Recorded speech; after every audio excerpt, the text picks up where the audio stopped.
Now see if Madam Lamte will pay attention to this, our petition that we want to bring to her attention. And this is it. Suleimana Mustafa of the Daily Graphic is the gentleman who broke this story using, of course, the Auditor General's report. And I'm just going to read a brief, and then we'll go to our guest. The revelations in there are that the Commissioner of CHRAJ explains that she has had to pre-finance her stay at the hotel. I'm sure you have heard about the hotel a lot now. The hotel, because it was expected that the state would reimburse her at a later time. She also says that the rates that we are aware of were given to her at a discounted price. Again, her official bungalow, which was supposed to have been ready for her as soon as she was brought into office, is undergoing renovation that has been delayed. Now, this is what it is. She's staying in, she had lived in the AU village. That's a very nice place. She had lived in the AU village, and at the AU village, we're told that she's had to accrued money totaling some, okay, first of all, her property, which is her official bungalow, is being renovated, and the renovation is costing the state some 180,000 Ghana cedis. You may have read elsewhere it's being quoted at US dollars 203,500 Ghana cedis. And then she had to move, she had to live in the AU village where her tenancy expired. And upon the expiry of the tenancy, she had to move into a hotel. And in that hotel, she was supposed to be paying $456.25 a day. And so her monthly rental that is being advanced to her is supposed to be in the region of 4,500 United States dollars that she's currently supposed to be receiving. There's been a lot of hue and cry about it. People are saying this is simply just bad. I'd like to start this with Egbert. Yes. How do the revelations come to you? She's supposed to be housed by the state. Yes. The place where she's supposed to be housed is being renovated. So she definitely needs a place to live.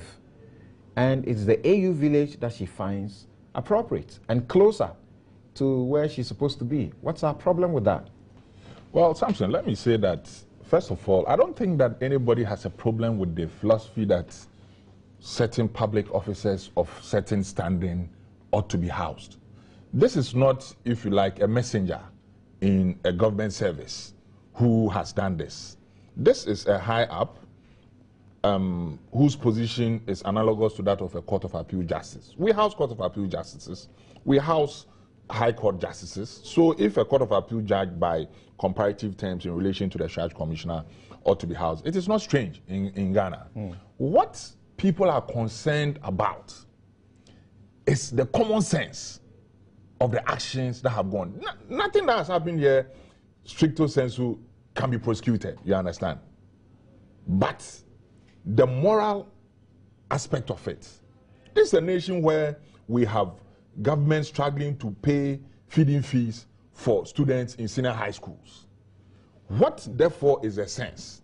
In the arrangement where there is a duty post bungalow, if I can call it so, and then the sums of money that have been expended on renovations as of now actually surpass what is involved in the renovation of the building. You see, CHRAJ itself, as it stands, and yesterday I was looking at it and saying this in somewhere, we need to look at the institutional framework of CHRAJ again. The judicial service that we have, and I'm bringing the judicial service because, because of the analogous nature of the positions. The Chief Justice is the head of the judicial service. Right. The Chief Justice, even though the judiciary is independent, the Chief Justice has a council, the Judicial Council, there's even the General Legal Council. And matters about the independence of the judiciary, how they do it, they are discussed there. The Attorney General is a member, the President of the Ghana Bar Association is a member, several other institutional representatives are members. So that when it comes to issues about housing, how to resource the judiciary and all those things, these matters are discussed at that level. You understand? And all manner of people with the necessary experience and authority of state sit there and guide the Chief Justice as a head. So the Judicial Council operates as a board of directors, sort of, to the Chief Justice. Let's go to CHRAJ. Look at the CHRAJ law. There is no supervising authority at CHRAJ. That is why what has happened. Because if you look at the Auditor General's report for 2012, mention is made about these things, this particular incident. And if you look at the report keeps saying, so when we found this thing, we asked the management of CHRAJ. Who is the management of CHRAJ? Is the commissioner, the two deputy commissioners, the director of finance, the director of administration, and maybe one or two other directors. Why do we set up a constitutional body, a constitutional statutory body, and not put any supervisor on top of the head? Is it because CHRAJ is supposed to be independent? Even the judiciary itself, that is very independent, has a supervisory body. So why? This is what has happened. And so looking ahead, I think immediately we should just not talk shop and close shop over this. Let the CHRAJ law be amended. Let there be a supervising body for the commission, so that when it comes to accommodation, it is not the management of CHRAJ that will take a decision and advise the commissioner of CHRAJ that, okay, go and live somewhere, we'll pay, and then when you are fine, you come. But speaking to the issues thereof, Samson, a lot of things have been said, but the propriety of the conduct of the commissioner leaves a lot to be desired. This is a commissioner who will be sitting in cases in the event that a citizen Joe decides that the head of, let's say, any public service has also done the same thing and has therefore cost the state some money. Will she have the moral latitude to superintend such a case? Will she be part of the panel? I don't get the point. Uh-huh. She needs to be housed. Yes. The house cannot be ready because she's asked for some renovations to be done, some extensions to be done because she's moving into the house with her family, with her children.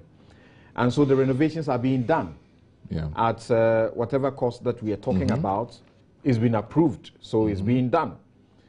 So she needs a place in the meantime. Then she goes to the AU village. That's where she's lived for the 33 months where the rent came to a total of 148,500 USD. What is our problem with that? What is our problem with the amount for the renovation? Have you heard, what's our problem with the hotel bills? Have you heard the rent officer speak on this matter? Right. That pursuant to the rent law, we are not supposed to pay rent advances in this country. Not so. We are not supposed to pay beyond 6 months. Yeah, not so. That's correct. Did CHRAJ breach the law in the rent advances that have been paid in respect of the accommodation at AU Village? This is commonsensical. Isn't the rent officer aware that in Ghana this is not new? The rent officer is aware, but you see, we have so many laws in this country. We don't trigger those laws. It is when you actually go afoul of those laws that the laws will be shown to you. You are not even supposed to sell akpeteshi in a residence. Are you not aware? Pursuant to an AFIC decree, you are not. It is there. It is law on our books. There's even the Mosquitoes Act. There's a law in this country against the breeding of mosquitoes. People don't know. If you are found breeding mosquitoes in your backyard, you can be prosecuted in a court of law. You understand? So, you see, this philosophy of to whom much is given, much is expected, it's what is weighing on the minds of people. At this stage of our national development, in the light of doomsday, in the light of government's inability to meet statutory payments and all the rest, is this a rational conduct on the part of the management of CHRAJ? The woman did not pay herself. You haven't answered that question. You brought in the aspect about she you know, violating the law. Yes. Or maybe together with the landlord for the AU village, violating the law, Section 25, is it, of the Rent Act, by paying in excess of 6 months advance. Yeah. That is just one aspect Who of doesn't it. pay? If you're not, I suspect that you may be living in your own home now. I'm renting. I'm paying basic Something. 2 years advance. And we know that is the norm in this country. That is the case. And people cannot be prosecuted for that because why? This Rent Act was actually enacted during the days of Osage without a crime. I think it's 60 something. The philosophy of the government at that time was essentially, look, people should not rip people off as a result of rent. In this situation today, the government itself knows. In any situation where demand outstrips supply, I mean, people make profit. So that fixation can only be achieved when government and the private sector working together ensure that in the Republic of Ghana in the 21st century, there are so many houses that, in fact, outstrip the population. Then no landlord can ask for 6 months rent, you understand? But where demand of houses, accommodation, outstrip supply, you cannot look any landlord in it. It's just like saying that people should not be pricing in dollars. People think in dollars, as Dr. Baumia has said. When I think in dollars and I index it to the cedi, you say I should not price in dollars. Can you legislate my mind? You cannot. Kuku, I don't know how you approach this matter.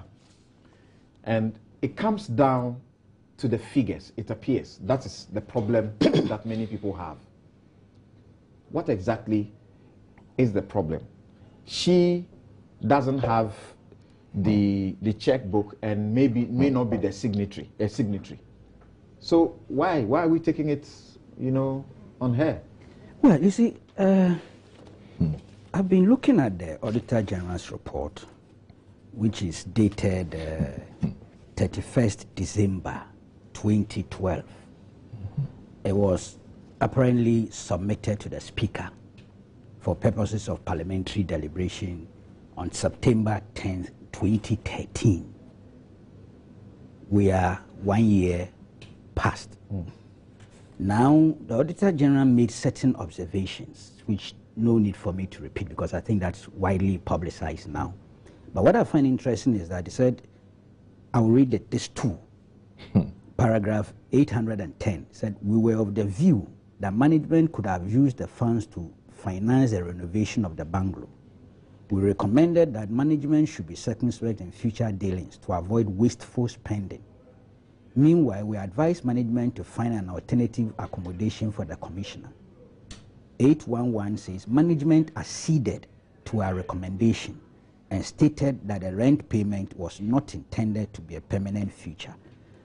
I'm wondering, beyond these time frames, did they not continue with what they were being advised against? It's obvious. It appears that's what is happening. Yeah. So you see, here we are. This whole disclosure was already even in public before Parliament.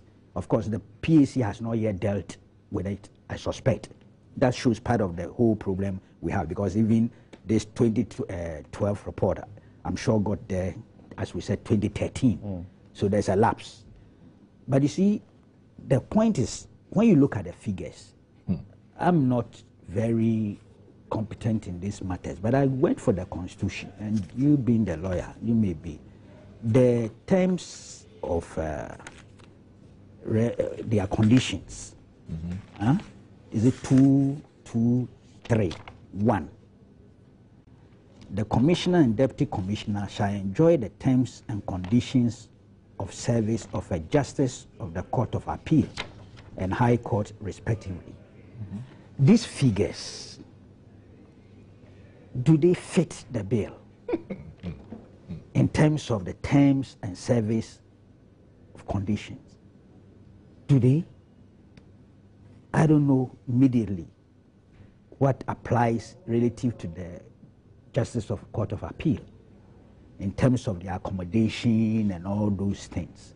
So there was something basically, if you look at the figures, I'm aware that if they are not being housed in an official bungalow, what they take, if converted, translates to $330. Yes, so there's a problem here, straight away, that if we are evaluating to see whether indeed the propriety or otherwise, of this disbursement decision to make this quantum of money available for what was being done. $4,500 a month as against $330 a month for the justices. It's totally out of proportion. So there's something wrong, even if we were to take the constitutional provision relative to how we should deal with her welfare, service, terms and conditions. There's something wrong. You cannot defend it. Okay? Straight away within that context. So I have a problem. It's difficult. You know, I think where the matter has reached, apart from what the rent control people too are saying, where the matter has reached, it is obvious that the integrity of the commissioner has been compromised. And there's the potential for the corporate entity's own integrity also to be compromised in view of this. To save the commission, it would be useful. Because you see, let's be honest, I'm not judging her. I'm asking for an independent verification of all these things so that appropriate, prescription can be found for the mischief.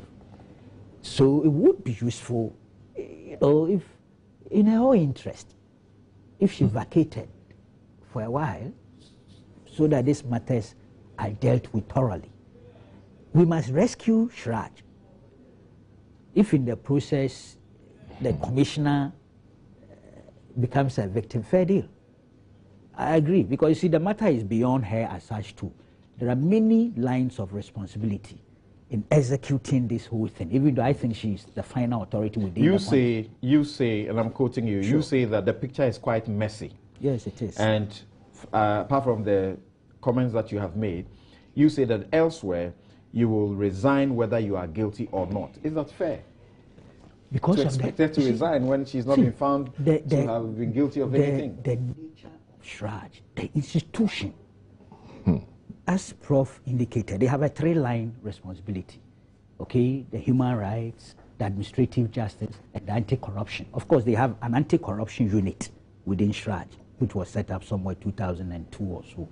But the issues that come before them, look, some of them are similar, if not the same. You need to always ensure that there's a high level of public trust and confidence in that institution. I can tell you that the picture now, as I said, is messy. And the answers that she herself has been given on radio, she had, if I were her, I wouldn't have come into the public domain to interrogate the issues. You can't win. Civil society groups are all over the place. Media elements are all over the place. You don't have the full facts. She's bringing you the full facts. She says that look, she had to pre-finance these bills, and she had to take a personal loan from a bank to pay for it. She says, and I'm quoting her, that I am a problem solver. I have to think fast when issues come up or when I am in a difficult situation. So I know her quite well. She's a very decent woman, very fine lady, somebody I respect a lot. Fine professional with her track record and everything. But for that, I would have said this story should be told to the Marines. But you said it. No. You haven't said it. Because, look, that loan, were we not going to pay back? It's not charity. We all know that. That when you do such things, you'll be reimbursed. She says so. Yes. So don't say it. The point about, I was living with my mom, and my mom traveled and locked up the place. She's making the point that at the time when she needed it, make the money available for her. That's why I said there are lines of responsibility. I made that point because I know that at one stage I'm told the renovation stalled. Why? Because finance said there wasn't enough money. Okay? The terms of the structural variations, if there are indeed, it must not take an individual to ask you to do those structural variations with a government bungalow. I don't know which authority, higher authority gave, because there must be a higher authority. She could say that, look, I want this structural change, redesigning, but it ought to be approved. AESL and all the rest must come in. So it's a wider thing. But you see, because she is the pain point, the the commissioner of the Human Rights Commission, she cannot avoid a certain line of responsibility. And that's why I'm making that point. Right now, we must rescue CHRAJ. That's the key. We must. Really, look, she's capable of getting thousands of jobs across the world. She's qualified. As I said, a fine professional. I want to rescue, or Ghanaians to help me rescue CHRAJ. Am I hearing you say she should be removed? She cannot be removed automatically. But there's a process. Anyway, there's a process. Yes, Article which is quite a lengthy process. But those, I was suggesting that she could step aside voluntarily. That's her own option. She can exercise it or ignore me. But if people have to go further, then yes, a petition ought to be sent to the president. But if she steps aside, who would then reappoint her? Because she has to be removed. The regulations do not mean is the president who can suspend her pursuant to a petition. No, but that is after the processes. Yeah, so stepping aside. I am saying that right now, of course, without her, CHRAJ can still operate. You know that? Based on the Supreme Court. There are supposed to be 3 commissioners, right? Yeah, yes, and it's a trinity. You don't need all of them to sit. A Supreme Court decision. There's a case that involved the Crusading guys issue with Ampofu, which went to the Supreme Court and was tackled. Atacha was in that case, right? That's right. Yeah. So, in actual fact, without her, if she were to say that, look, I've temporarily stepped aside, CHRAJ can still operate, but it helps to build public confidence. If she's still at post, and some of these things about conflict of interest, abuse of office, and things are brought before the commission, can you imagine the human element that she will be presiding over the issue? That's why I'm saying that stepping aside may help her. Amaba, see, let me read a portion of what she tells us in that interview with Mustafa Sulemana. And tell me how you feel about it, that this is what we allow a state official of her station to go through. She says, I walked out of the AU village without knowing where to go with my kids. We had to eat from a nearby restaurant before I finally checked in here, that is in that hotel.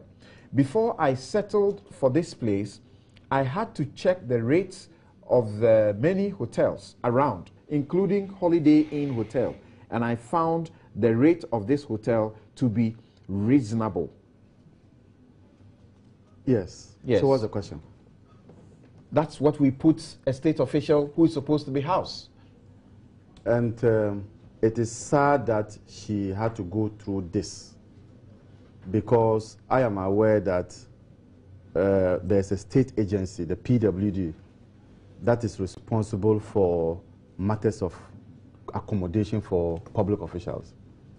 One would want to find out whether she contacted them for a place or not. We need that to also be able to discuss the matters. But the state is involved in renovating her place. Should she be asking? Yes, but there could be an alternative accommodation for her if she had contacted the PWD, that is the state agency responsible for those housing matters.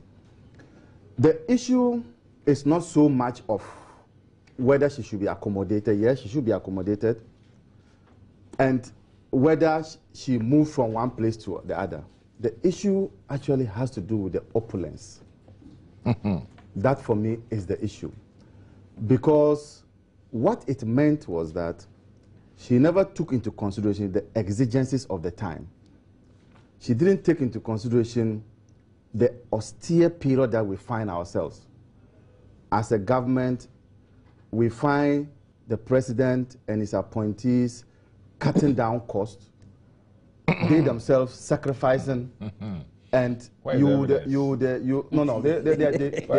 cut their 10%. Have you cut your 10%? At least it is something. Please. Have you cut your 10%?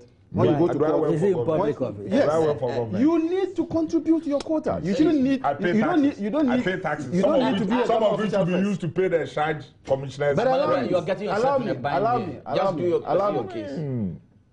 So she did not take the exigencies of time into consideration. The president himself. Why? You are not listening to her. She says she checked and got this to be at a reasonable price. $456 per night. And that this was discount. Wow. Samson, I have indicated to you that she should have first checked with the PWD, the prestige department of PWD. Next point is that if she says she spent that much, was it within her conditions of service? I'm sure she entered that office, and I heard her say that that office came along with some perks. Is she within the specs of that office? You just told me that, or you told the viewers that the Court of Appeals judge takes a certain amount, but she has gone way above that amount. This wouldn't have been an issue if she had lived within her conditions of service, that a certain amount has been dedicated for rent or accommodation, and she's within. Nobody would have talked about it because that is her entitlement. But we are talking about a country that is challenged financially. But she's not the treasurer. She's not the finance director at CHRAJ. She's not at the controller. She's not at the finance ministry. So if a rental, monthly rental of how much is it again? 4,500 is approved for her, she takes it. What's your problem with that? All government appointees and public officials are supposed to mirror the exigencies of the time. Particularly for her, at that institution, CHRAJ, which institution is there to protect the public purse, as in the case of, you just mentioned one of their mandates, anti-corruption matters. My question is that I'm saying someone that authorizes that spending for her. No. Someone pays it to her. No. Oh, no. What she said was that she pre-financed it. So we need to find out, did she get any authorization to do that? No, but some she said she pre-financed. No. She said she pre-financed. The Auditor General's report. No, but she has just said that she pre-financed. Yeah, some of the items. Yeah, but yeah, so she pre-financed. So if she pre-financed, did she seek permission to spend that much and charge it on the consolidated if fund? you are in charge of finance or administration, finance administration at CHRAJ or at wherever, and you are the one supposed to pay her, and you know that Justice of the Court of Appeal, she enjoys the same terms, and they receive, if they are not being given accommodation by government, they receive something that's not beyond 340, say, USD. And she goes to pre-finance her rent. And she comes to tell you that monthly, mine, goes to 4,500. Will you pay? Will you not tell her that this is what you are entitled? You see, this is a subordinate officer and may not have the muzzle to stand toe-to-toe with her and say, I will not finance I ask if you were the finance director or whoever pays her, what would you do? But you know my character, so you can't be asking me that question. My character is different from those who are also timid and timorous and will not stand up to challenge authority when things are going bad. So we don't have the same characteristics when it comes to people in positions. And so if she goes to the finance officer of CHRAJ and puts the cat before the cards down and the man signed off, she should be held accountable because she is the spending officer and she cannot, as it were, tie this country's finances to her spending without authorization.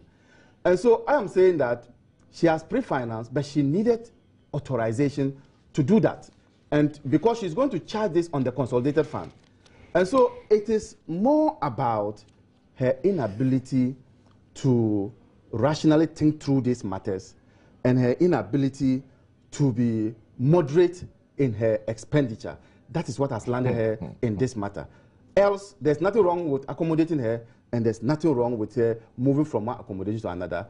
But I am of the view that she should have done this in consultation with the Public Works Department, which is the organization responsible for government. Very important organizations like ISODEC, CDD, Imani Ghana, and there's a third one, Ghana Integrity Initiative. We even have heard of the NDC Cadres Group. We've heard very key figures in the country suggest, that she should be removed. You subscribe to that? government itself is not happy with what is happening at CHRAJ regarding this accommodation issue. So the list is tall. Now, there are procedures for removing her. Unfortunately for you and me, she's not one of those that a radio announcement can remove her. Do you agree to those suggestions, number one? For her removal? Yes. Yes, but you must follow the procedure. That one we know. Exactly. So those who are calling for her removal should simply, and I beg them, put a petition, send it to the president. The president will refer it to the Chief Justice, and we'll see where that matter will end. I see. What do you say, Mr. Labi? Well, you see, what I would say is this. I remember in 1974 when the then German Chancellor, Willy Brandt, resigned. He did not resign because he had committed a crime or an offense.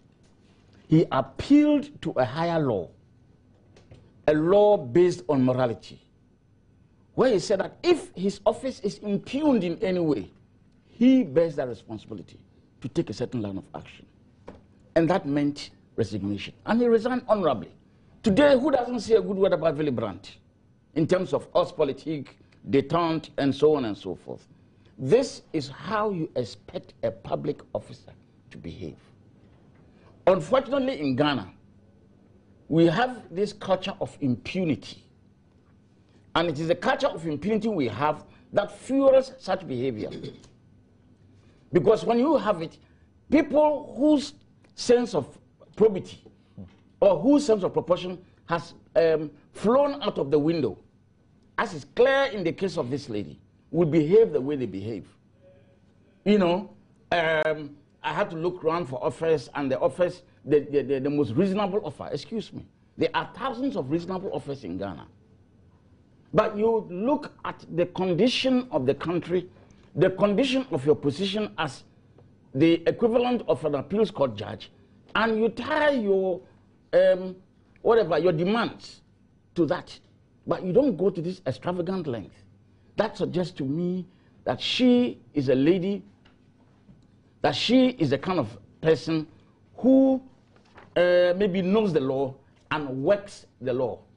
She works the institutions to her favor and can even go to the point of even discounting an appearance before a parliamentary subcommittee. For me, such behavior is severely reprehensible, seriously reprehensible, and whatever methods are required to get her out of the way should be pursued.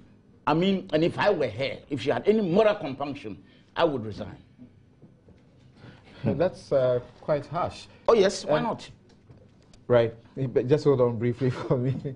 Let me recompose myself and share some of the thoughts that you are bringing in. Ibrahim Kopa in Tamale says the major problem in our Ghanaians' law is largely due to the high monopolistic powers given to the president. It is the president who does virtually all the major appointments of people to head the so-called independent institutions such as Bank of Ghana, EC, judges of High Court, etc. Okay, let's get all of it correct. Those appointees will obviously tend to be subservient to the whims and caprices of the appointing authority. Musa Abato and Kumasi says that I keep saying this. We are most grateful for His Excellency John Mahama for setting up this World Cup Commission of Inquiry, but I totally shared the sentiments of Professor H. Kwesi Prempeh. We should make use of the findings, not to throw out and play politics with it, as we witness in the case of the Ghana at 50 Commission. Eja Adam says everybody sees any little opportunity as a chance to loot Mother Ghana. It is very shameful and disgraceful. Bonti Benjamin in Achime Buakwa says if it were to be in any serious jurisdiction, that's what you meant to write, the CHRAJ boss would have resigned before the president thinks about firing her to facilitate, to forestall financial, loss charges. That's what you meant to do. Please read over your comments before you send them. This one is coming from Simon in Walewale. Says that which agency is in charge is charged with the responsibility of supervising the expenditure of institutions like CHRAJ. Right. Spike in Ohio says the Angolan man story. We'll get there very soon, and I will share it with the rest of our listeners. Kofi Sika says, please, I want clarification to some things boggling my mind. Who secures accommodation for government officials? Do they determine the type of accommodation they want and the amount that goes into the rental? Has she embezzled or misappropriated any funds? Is it an issue of morality or what? Who are the apostles of morality in this case? We are just being hypocritical, though she could have done better. You don't think he has a legitimate point here? Well, he has a legitimate. I'm talking about this. If you talk about the society as a whole, there is this culture of impunity I mentioned, where people believe they can do anything at all they want. But it doesn't mean that because there is murder every day, we should allow it. If I should be a bit, do an analogy. What is wrong, and we must make conscious efforts to deal with it. At the same time, the official who has been approving these disbursals has also to be taken to task. Because I think, was it Obama who said we should have strong institutions and not strong men? That's right. Very good. We need both. Very good. So you need a strong person to be in a strong institution to ensure that this lady doesn't behave the way she behaves. If you come to me and I realize that your expenditures are too high, and I know that an appeals court judge has to operate within certain, parameters, I'll simply tell you, please, I'm sorry, but this is too high. We can't approve it. Period. Like the tweet, like they say in a can goes, But in the wake of this, I heard comments to the effect that the appointor should, before appointing, should look at the background of the person. The person must come as a man of means, and that, alluding to the fact that because she said she doesn't have a house in Ghana, and for that matter, that should have disqualified her. I don't think that is true. That, for me, is not proper, because you don't use a person's wealth as a basis to appoint into public office. The basic qualification is spelled out in the Constitution. Exactly. So those who are making those should not, because clear. Our own president, the first president of this country, had no block, but yet presided over this country, and we prospered. So, and there's no research that says that when a man is wealthy and goes into public office, he doesn't become corrupt. Maybe you don't have to be wealthy, but you have to fit properly into the criteria that's provided by the Constitution. And that includes high moral character and proving integrity. So if you don't have a house, your character is less. If but you that, don't have that a isn't house, the issue. That isn't the issue. No, you have said that the hotel expenses is exorbitant, everything else is exorbitant. Yes. A person of high moral character and proving integrity may have been a little considerate. Is that not the case? But this with the benefit of hindsight. that is after the horse has bolted.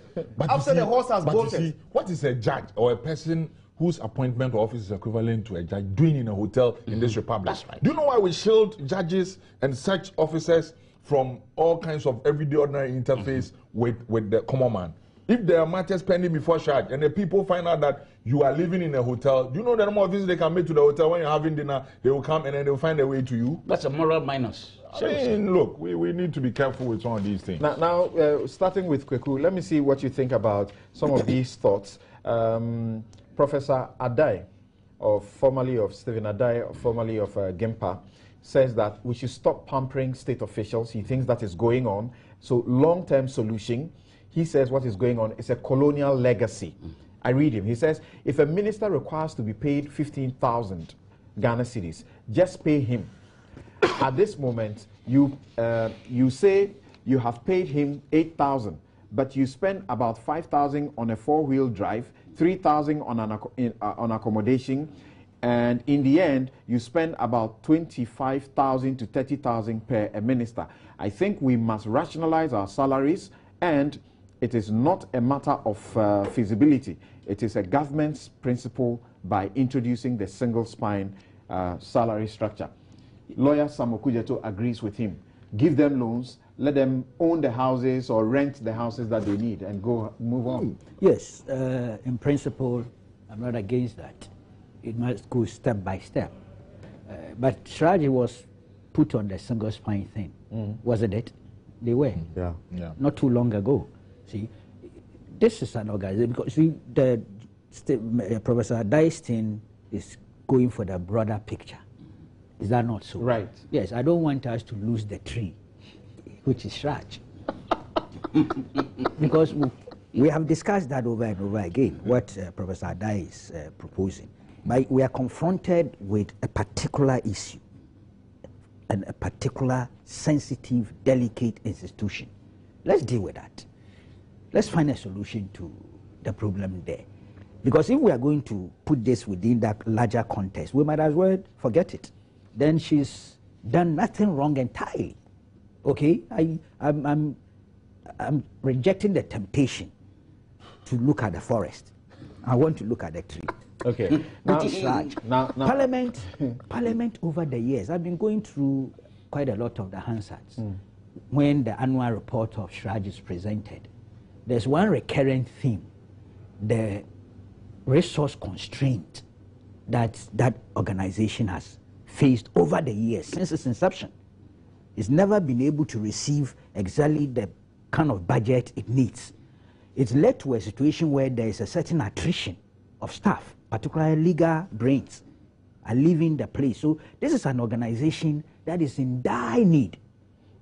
we understand that presently it is the Danish government that has supported it with $7.5 million, is it? And then the government of Ghana is also assisting with 1.5 million. And that's still insufficient.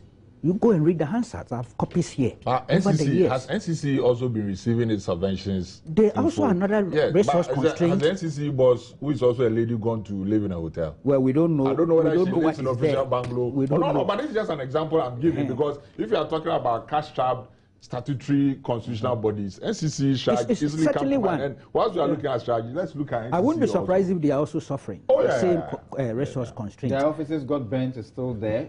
Some of the officers are using the conference room as their offices. Yes. All of those have not been tackled. That's why people say she ought to have been a lot more considerate in the face of all of these. Sensitive. That she wasn't sensitive to her environment and to the kind of institution that she heads.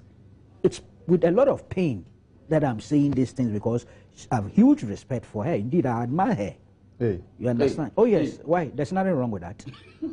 Why? Your mind goes dirty. I don't know. Your mind is going somewhere else. I'm talking of admiring nature. They are looking at the forest in this sense, not the tree. Define the There's admiration. absolutely nothing wrong admiring nature. Yes, definitely. She's a fine lady, decent, but beautiful. focus on the tree. You focus on the Unfortunately, the conduct. We are looking now. The core issue is the conduct of her conduct in office. Okay. And unfortunately, that one I'm unable to defend. So I think that look, I will advise her. She knows me very well, and I know her very well too. She should just exit temporarily.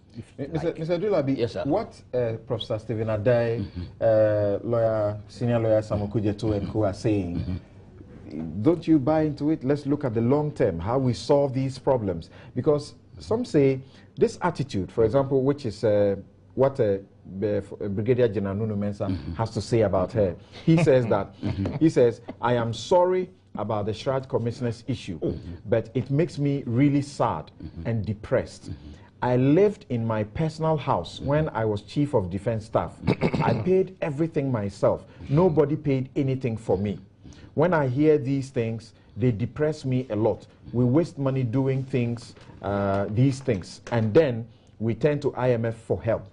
Should we allow public officers to do the things that he's saying he had to do himself personally? Is that what he said? Well, When the state was obligated to provide for Is that help. all he said? Is that what that brigadier? He also said that she should be dealt with in a certain, Which certain way? Which way? military style. Which is the military style? I don't know. Identification haircut or what? If it goes to that extent, if it goes to that extent, I wouldn't agree. I wouldn't agree to that in terms of haircut and Kenya and stuff. That's way past behind, behind us. But it is admirable what he says here, that he paid his own this, paid his own that, and so on and so forth. But if we have laws, And people say that in public office, and we celebrate. fine. If we have laws, and the law says you should be accommodated by a public body and so on and so forth, PWD or whatever, then just go and stay there. Whatever renovations have to be made have to be done within a certain sense of proportion. So you can stay there and what level of gadgetry do you need in your accommodation before you move in?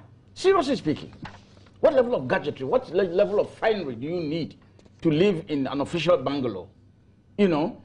So I believe that people need to have a certain level of proportion. What Professor Day is saying is commendable.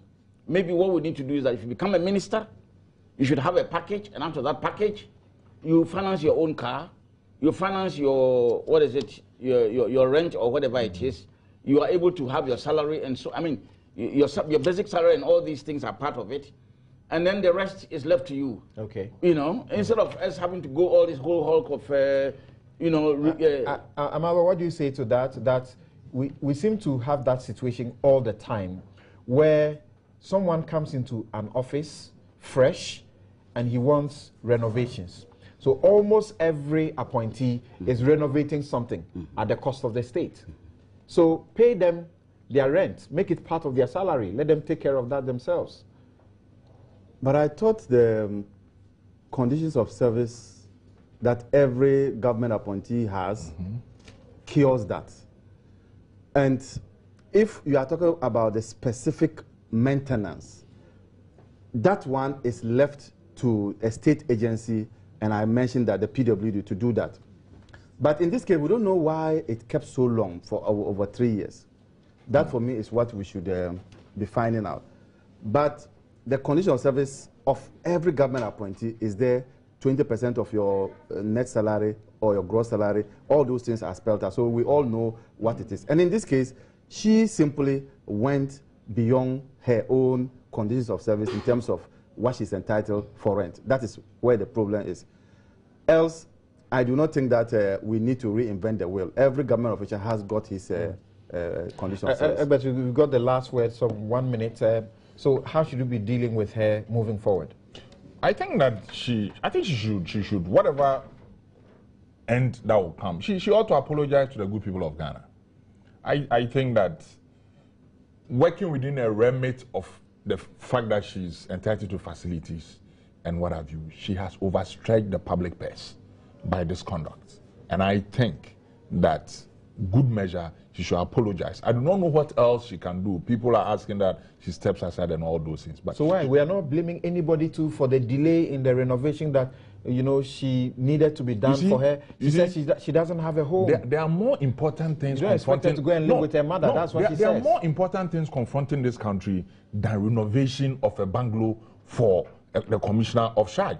There are schools, heads of assistant secondary schools are crying that feeding grants are inadequate and all the rest. And in this 21st century, all we are concerned about is that, yes, the commissioner of CHRAJ is entitled to be housed. And so if things have gone awry, we should do it right. Samson, I beg, for the life of me, I think that we need to put our priorities right as a people.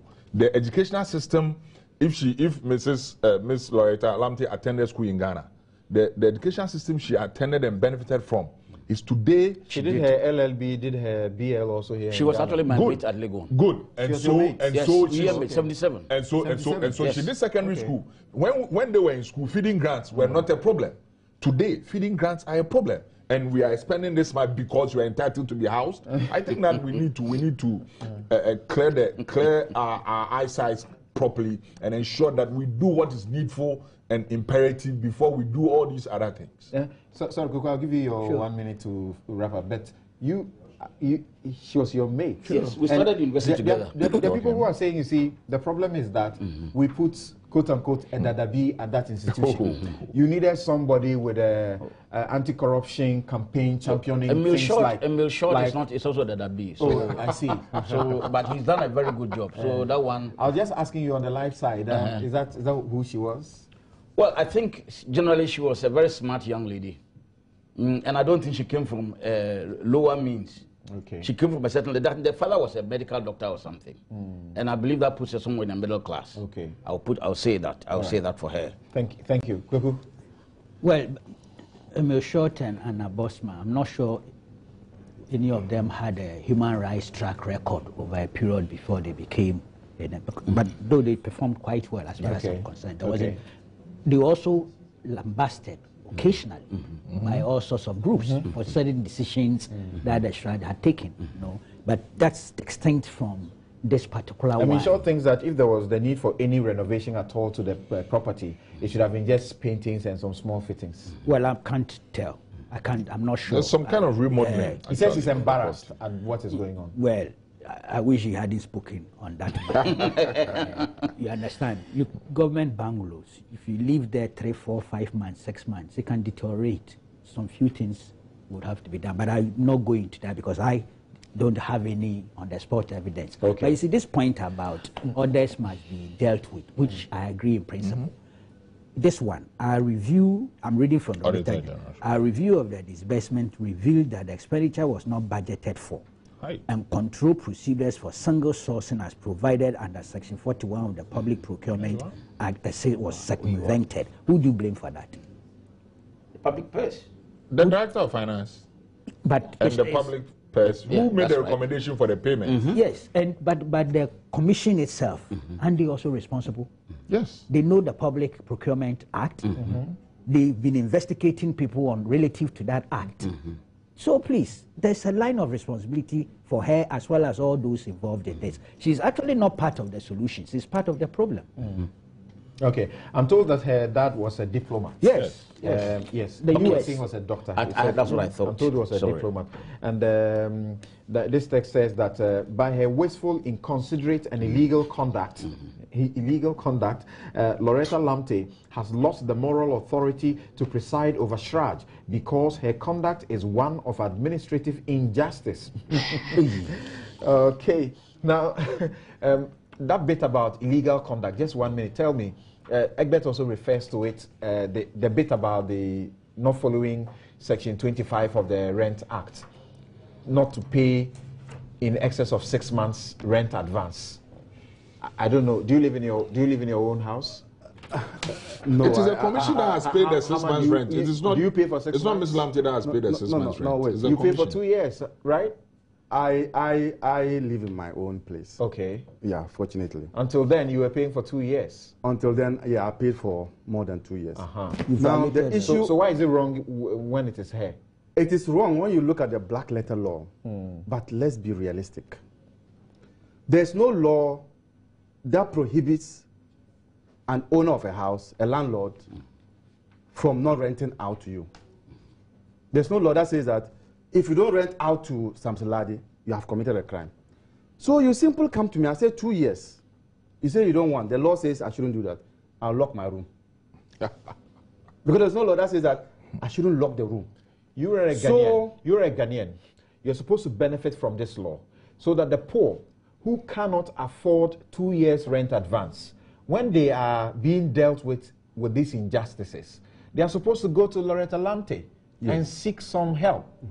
And she goes and pays for more than 2, Indeed, the list that you mentioned, those who are calling for a resignation, their offices are rented more than 2 years. The civil society they are not superintending over administrative injustice. That law is not justice. That law we are talking about, the Rent Act, is not only applicable to public officers. Yeah.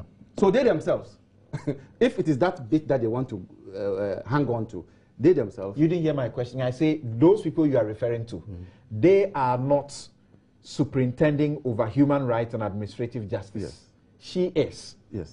So she should make sure those who are not. We have established the fact that she did not exercise good judgment on this matter. This one is legal, not good judgment. And I'm saying that when you look at the black letter law, she has breached the law. So what should happen? Oh, but if you breach the law, the action must be taken. Sanctions. All right, we take a break. We take a break. The contract for the rent or the lease should be set aside as being offensive to the law and public policy in Ghana, and the landlord should be made to refund the money.